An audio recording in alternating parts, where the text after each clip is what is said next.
Thursday, January 21st, as snow falls, Tennessee declares a state of emergency. Early that morning, records show dozens of TDOT drivers reported to work. Timesheets indicate most of them didn't go home until Sunday afternoon, putting in between 55 and 80 consecutive hours on the job. I just can't comprehend that. Records reveal many of those same drivers worked for more than 50 hours straight during a February snow. I think that's crazy. I think that's insane. Larry Williams is a retired lieutenant with the Johnson City Police Department's traffic unit. I just can't imagine somebody being behind the wheel of a big vehicle like that for that long. The 38-year police veteran, crash reconstruction instructor, and expert witness argues if someone drives tired, it's almost as bad as driving drunk or high. They just can't see things, recognize them as quickly.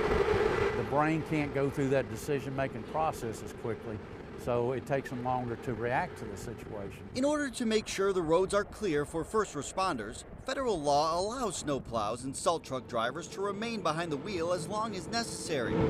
Researchers say it's routinely a problem. Just driving for 12 hours itself, that can be very fatiguing. Compound that with the vibration you have in a truck and just the conditions, all the white conditions they see and the noise, all those things added up makes the body want to rest. Virginia Tech researcher Jeffrey Hickman studied the impact of fatigue on snowplow drivers in 2014. Winter maintenance research organization Clear Roads sponsored the national study. Researchers installed GPS devices and cameras in 4 snowplows and watched during snow emergencies. They ruled fatigue a factor in several safety-critical events. About 25% of these kind of near misses also had some sort of operator fatigue going on. A corresponding survey of drivers and supervisors found a high level of awareness about fatigue, but a reluctance by Plow drivers to actually take breaks. Can you conclusively say that fatigue is a factor for snowplow drivers?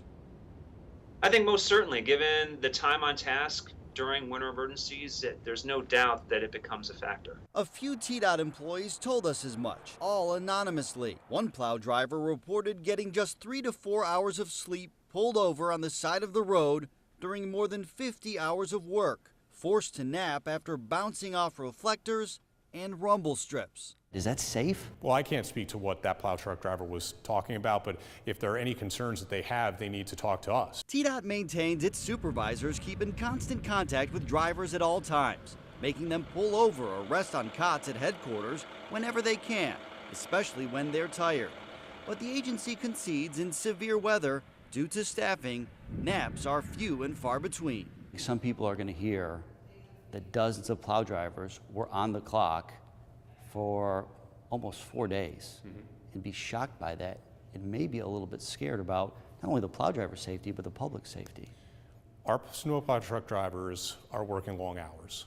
We certainly understand that. Is it safe to say that drivers were fatigued? Well, I mean, anybody who's working long hours is likely going to be tired, but we don't want them behind the wheel if they're not able to operate in a safe manner. So we try to get them as much rest as we can. It makes me proud, like a proud dad. The commissioner himself taped a short thank you after that January snowstorm, praising drivers for keeping the roads clearer than other states. I know how hard your work is, and that many of you came in on Friday and didn't go home till Sunday and had to sleep on probably uncomfortable cots. Just weeks later, concerned employees responded, sending this anonymous letter to the commissioner's office, warning someone is going to get killed or seriously hurt driving with so little rest for such a long time.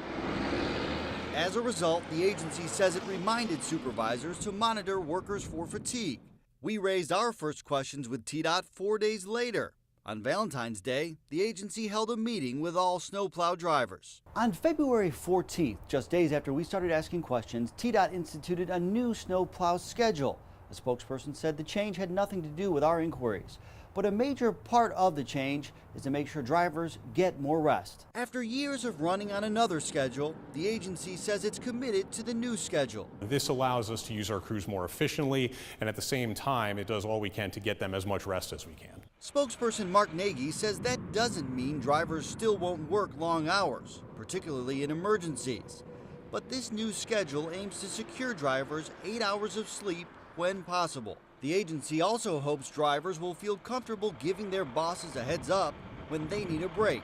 If anyone is too tired to be behind the wheel and they feel that that is a concern of theirs, they need to tell their supervisors directly. And you all will be open and receptive to that? Yes, absolutely. Nagy says he's not aware of any TDOT plow or salt truck crashes in recent years where fatigue played a factor. It's going to happen sooner or later. But this retired traffic officer says it's only a matter of time. And I wouldn't want to be that poor driver that's involved in it. While TDOT drivers worked lengthy shifts during recent snowstorms, over in Southwest Virginia, VDOT says not a single one of its drivers worked a 24-hour shift, let alone 60, 70, or 80 hours straight. Back in Tennessee, some TDOT workers now hope they will live by the same rules their agency preaches to other drivers. No more drowsy driving. Nate Morabito, News Channel 11, in your corner.